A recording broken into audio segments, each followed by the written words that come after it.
So today I'm going to be discussing what I would do for the rectal cough therapy for my patient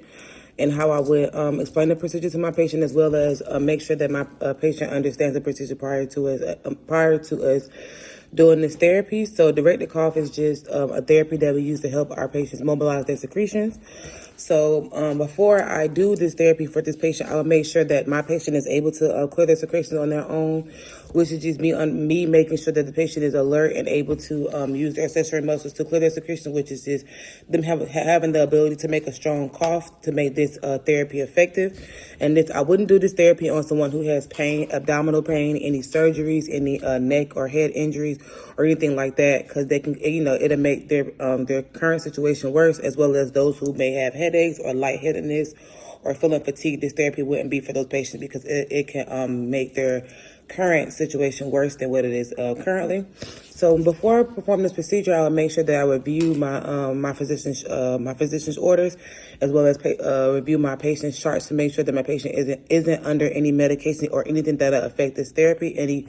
meds or any other procedure prior to me performing this procedure that will cause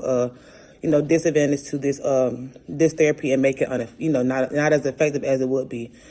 So I will start by, like I said, checking my physician's orders, making sure that I check my patient's chart. I'll perform hand hygiene, which is just me applying some hand sanitizer to my hands prior to me touching or coming in my patient's room. And that's just by me, once again, just applying that hand sanitizer and making sure that it's fully dry before I touch my patient.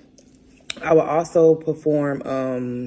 the physical assessment, which just includes vital signs and breath, making sure that I check my patient's breath sounds. I'll check their blood pressure, respiration rate, and I'll do a pulse ox,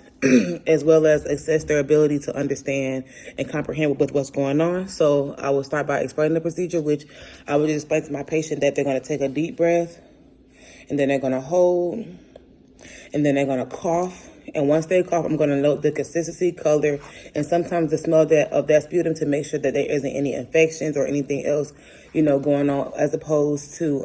as it refers to the color and consistency and the type of sputum that my patient is coughing up. I will also want to make sure that my patient is able to